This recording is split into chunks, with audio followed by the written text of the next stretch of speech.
Good morning, everyone. I want to begin by talking about this book that I discussed a couple weeks ago. It's called "How to Read the Bible for All It's Worth." Now, this is the third edition. Again, it's "How to Read the Bible for All It's Worth," and I'm working from the third edition.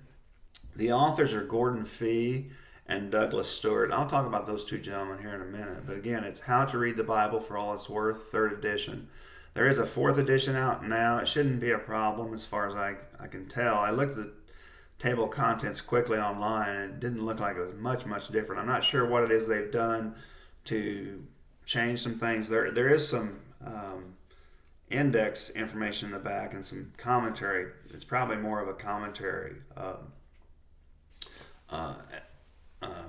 edition or a revision of something to that effect. But anyway, so it won't make a difference if you have the fourth edition, is what I'm saying. We'll mostly be talking about the literary genres, which is the main thrust of the book itself, is how the Bible uses different communicative types of meanings in the scripture itself.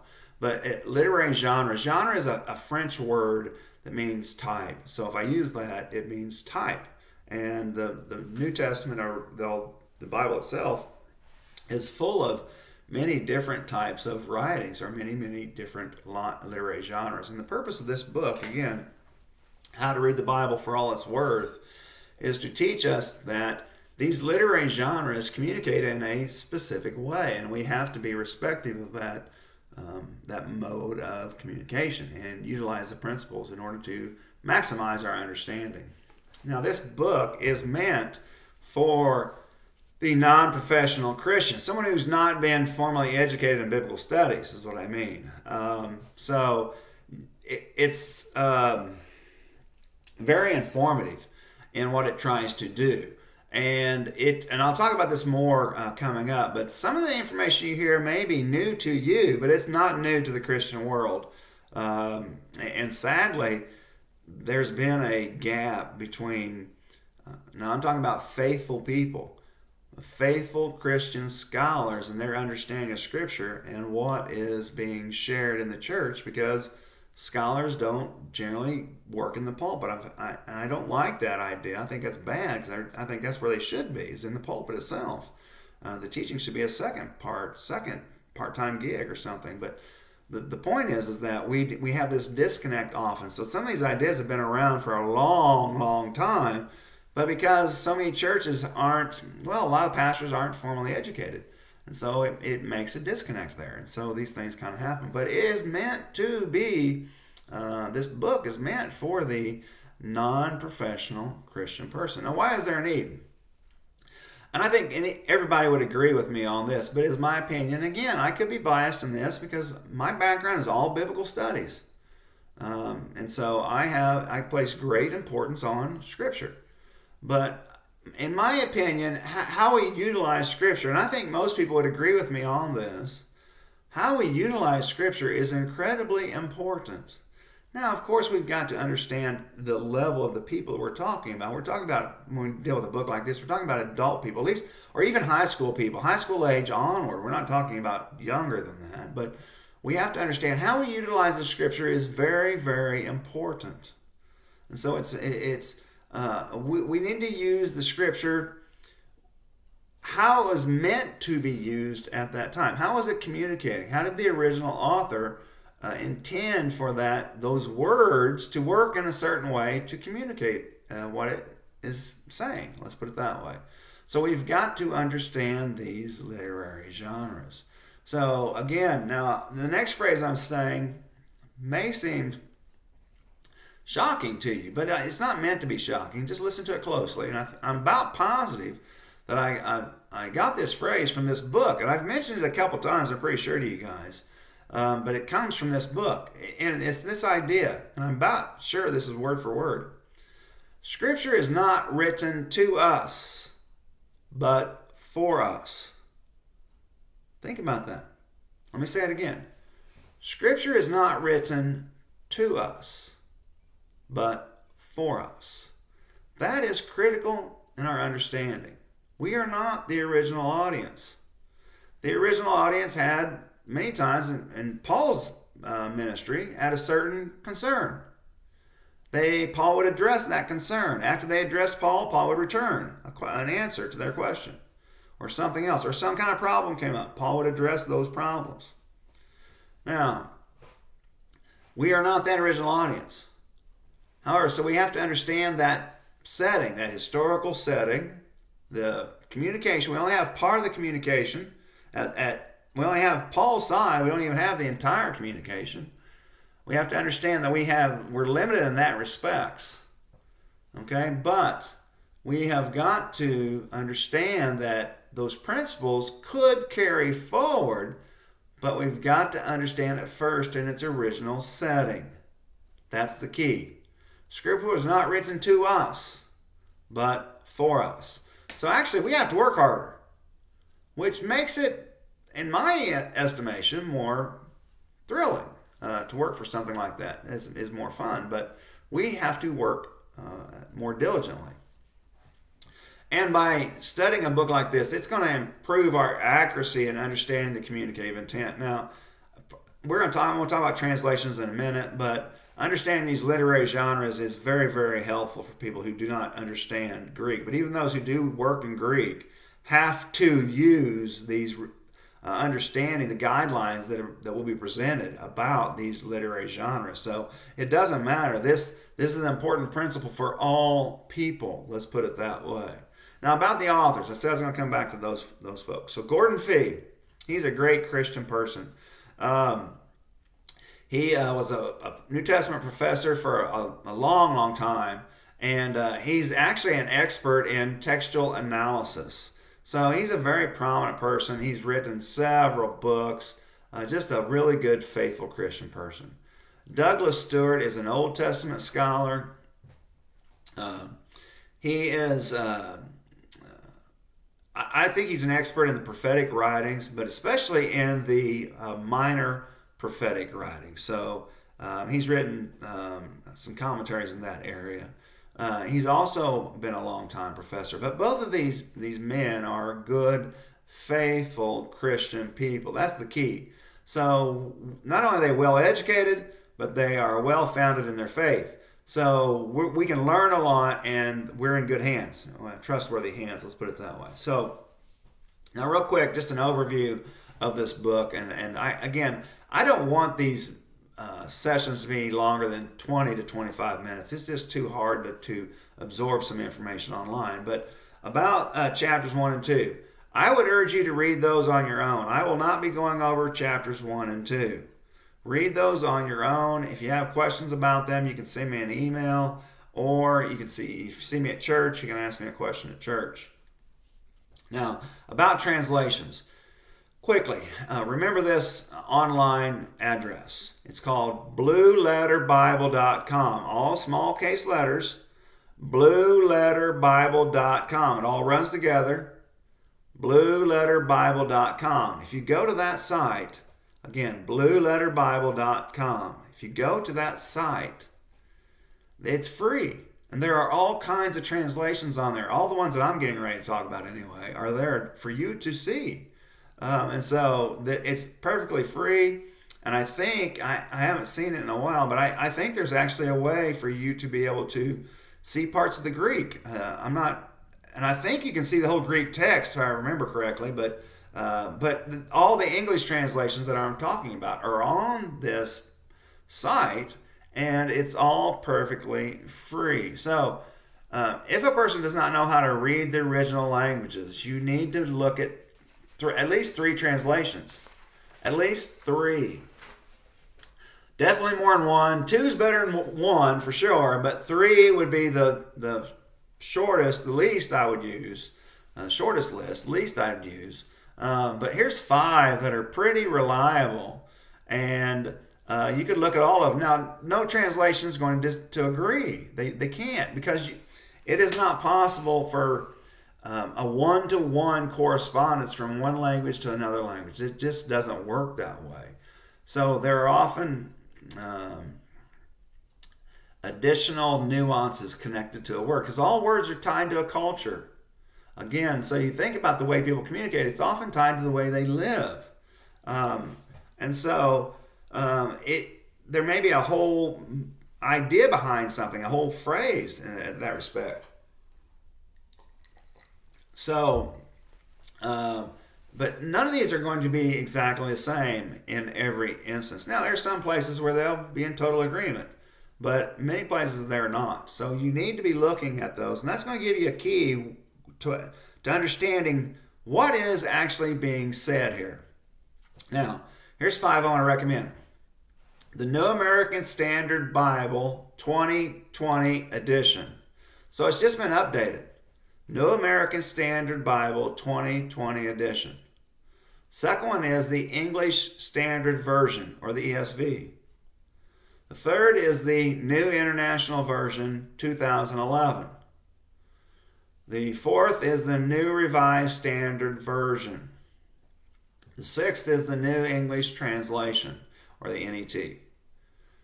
So those 5, 3 of those, you look at 3 of them and be perfectly fine. And you need to really probably look at 3 to really understand what's going on. If you're interested in it, if you want to teach something about it, so that would be important. Now, I was going to spend some time on literary genres, and let me just kind of talk about that just briefly here. So, the Bible's full of, you have 66 books in the Bible, 39 in the Old Testament, 27 in the New Testament. And in those books, there are many, many different styles of writing. Many styles. So, I'm only going to offer, at this point, some major styles. In fact, I'm not even going to offer all the book is going to talk about. The book will talk about more, I think, especially what I would consider to be maybe a style that's not as prominent as others, a smaller type of literary genre, let's put it that way. And some of that will come up as we kind of go through this, I'm sure. But in the Old Testament itself, you have many different styles of writing. For instance, you have the narrative type of writing. In fact, the Old Testament, if I remember correctly, about 60% of the Old Testament is made up of narrative type of writings. Well, narrative type of writings have characters. They have a storyline. They're generally not meant to teach us anything. We tend to moralize. In fact, this is where I get this idea from, is from this book. We tend to moralize the text, like so-and-so did this, this happened, so don't do it. That's the moral of the story. That's not the way these things are supposed to be understood. It's not really trying to teach us anything. All it's trying to do is tell us how things occurred, and that's about it. So a lot of these Old Testament books are historic. It's telling us history. So many of the writings in the Old Testament are narrative type of writings. You have prophetic writings in the Old Testament, large sections of prophetic type of writings. Prophetic type of writings tend to be pastoral. So there's a concern from the people, and the prophet is a spokesperson for God. And the prophetic writings are exhortational, meaning they instruct. Something has happened, and they're there to try to correct some things, is what they're trying to do. There's also law language in the Old Testament, where we have God presenting the covenant to the Israelites. And so we have language like that, whereas there's agreement about the way that they're going to interact, the way that they're going to behave, so forth and so on. So we have law language. We have case law. In fact, about the law language real quickly, half of Exodus, all of Leviticus, a little bit more than half of Deuteronomy, or parts of Deuteronomy for sure, and parts of Numbers all have this law language in it. And that law seems to carry forward. The idea of this covenant agreement carries forward. For instance, the prophetic writing seems to be trying to remind people about how they're supposed to live according to the covenant. So the prophets are covenant advocates for God. The people disobeyed the covenant. The prophet comes to return them back to the covenant.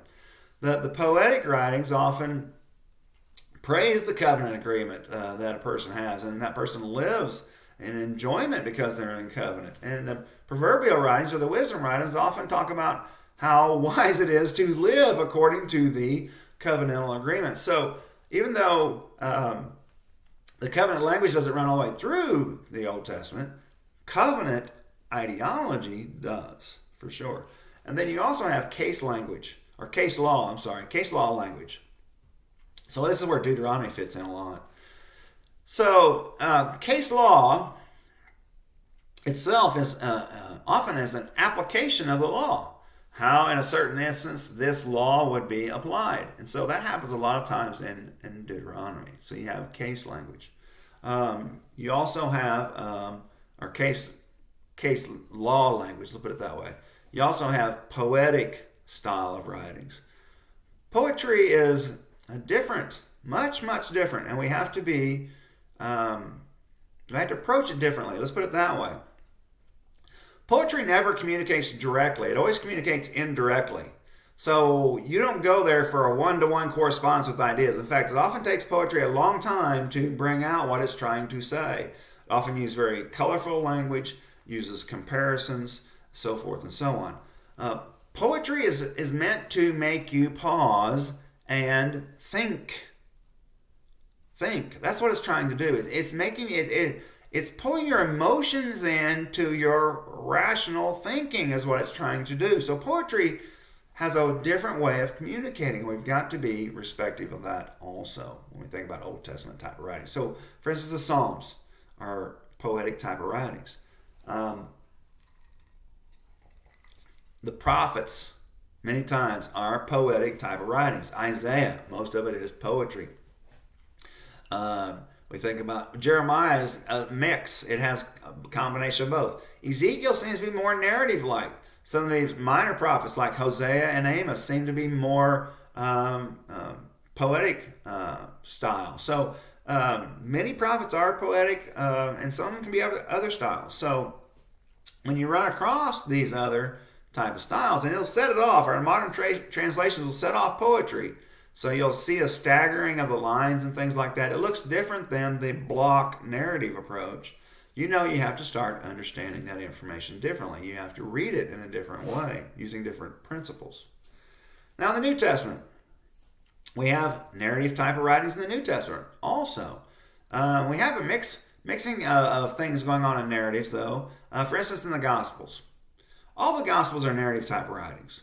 However, there are exhortational places also, or exhortational material within the gospel itself. For instance, in the Gospel of Matthew, chapters 5, 6, and 7, the Sermon on the Mount, are purely exhortation. That all that instruction is set within a narrative, and it seems to stop, and you have this exhortational material presented, and then the narrative starts again. We have those kind of things happening. Often when Jesus speaks, he will be exhortational. Now sometimes he's just conversational, but sometimes he's exhortational too. So sometimes we have to look at a narrative and understand there could be different types of genres at points, minor points, in the gospel itself. But largely, a gospel is a narrative type of writing. Acts is a narrative type of writing. In fact, people often ask me, how would you use Acts then? I would probably not preach through Acts very much, but if I did, it wouldn't take very long, because I would concentrate on all the places where there's a major speech.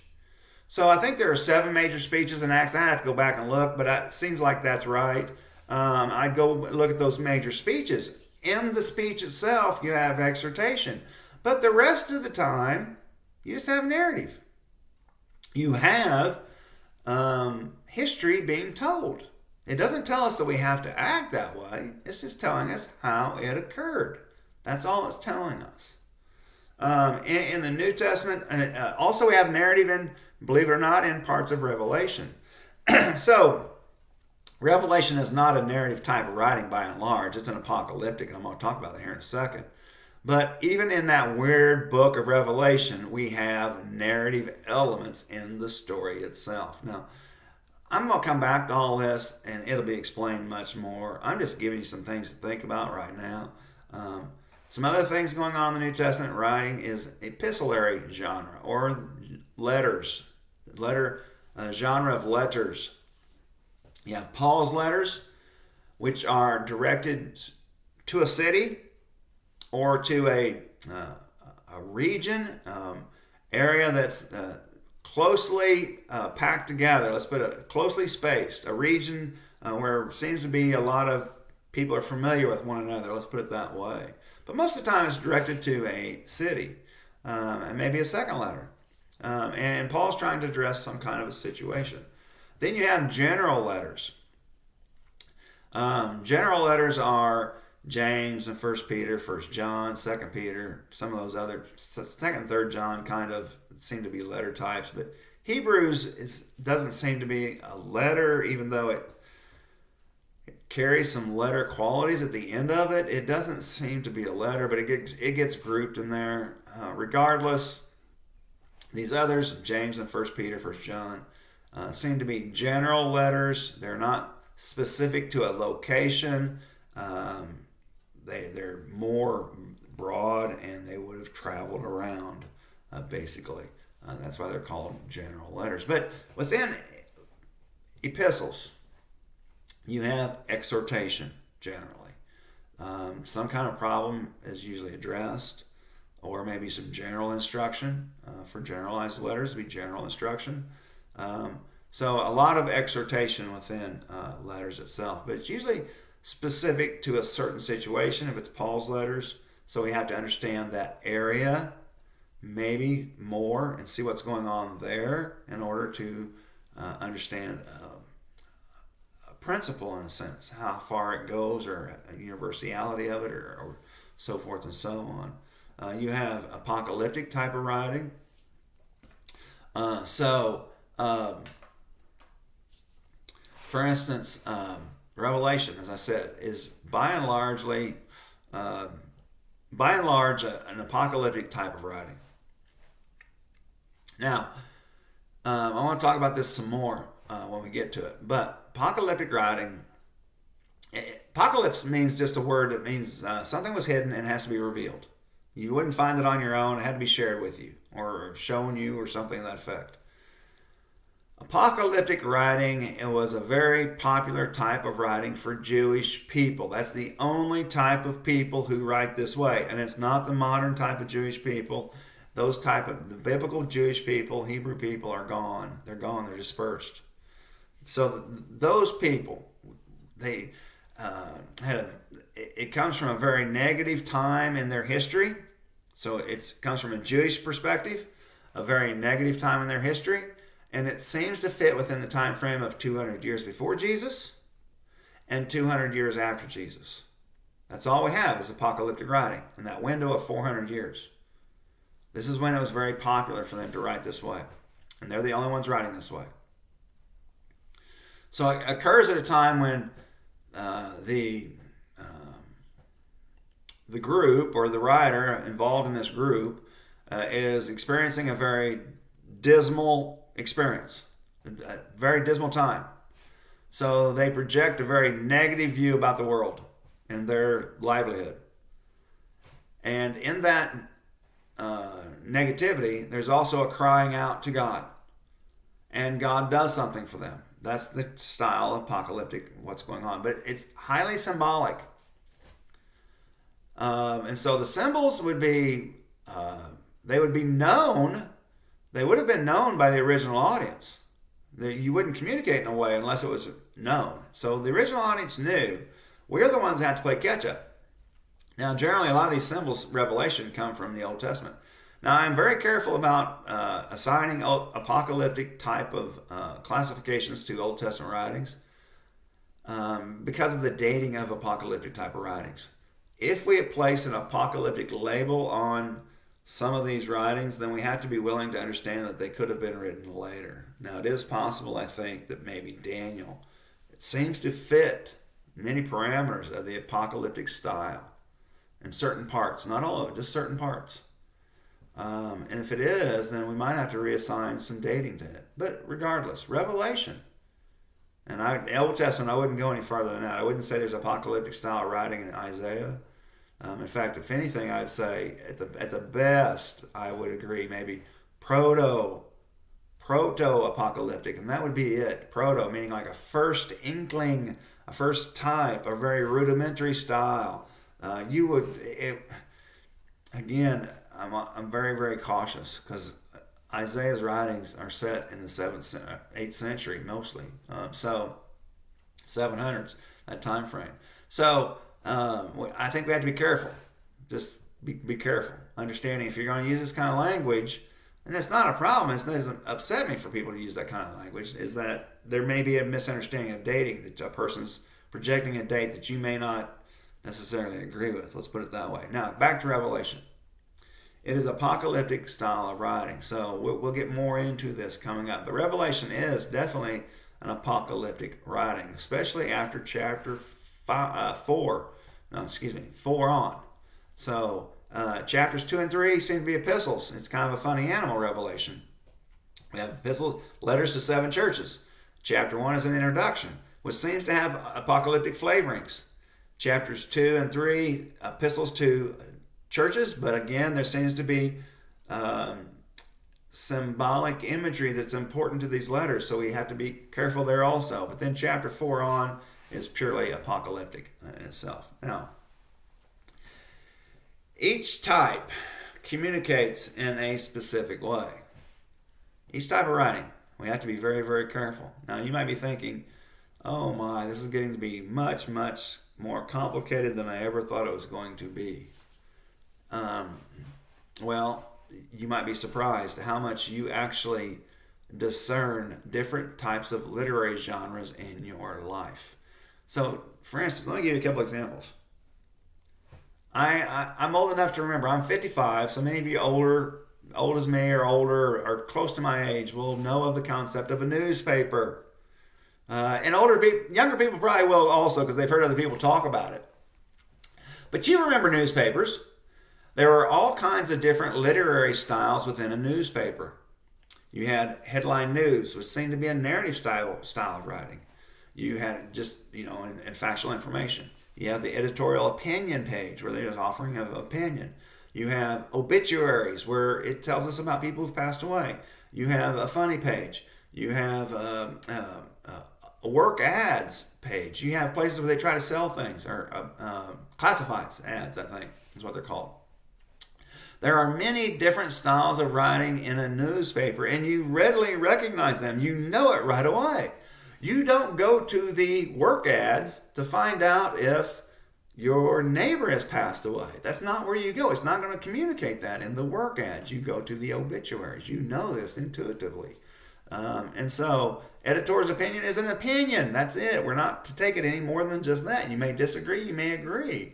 But it's not fact. It's just an opinion. Headline news is based on factual information, so forth and so on. So you deal with this kind of style repeatedly. Now also, your mail. You probably do the same thing that I do. Every day you get the mail. You sort it out. And so you may have a bill. You put your bill over here. You may have a credit card advertisement. You put that here, or advertisement to, some store or something.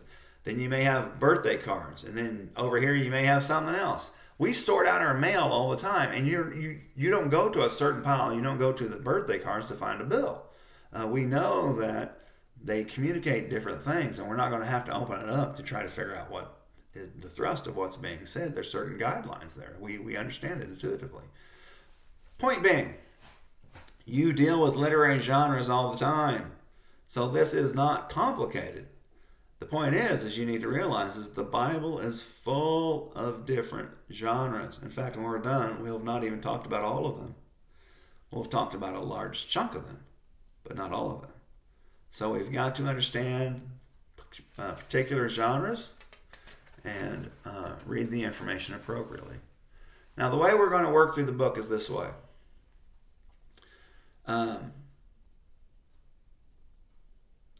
So I would urge you to read chapters 1 and 2 on your own. 1 and 2 on your own. I talked a little bit about translations. I can talk about it again if you have a question or something that you want to ask me, but read those on your own. I will start with chapter 3 next week. Again, I'm going to try to keep this to 25 minutes. I've gone over today, but I'm going to try to keep it there. We'll go through chapter 3 next week. I will not be following the exact sequencing of the chapters. For the first few weeks, we'll be following along. I'm going to jump around just a little bit, but I'll let you know exactly what's going on. But you can read through the book beforehand. It's not a big deal. Come back. But next week, we'll be going through chapter 3 for sure. Again, the book is meant for non-professionals and people who have not been formally educated in biblical studies. So, now, I say that is their goal, but they are scholars.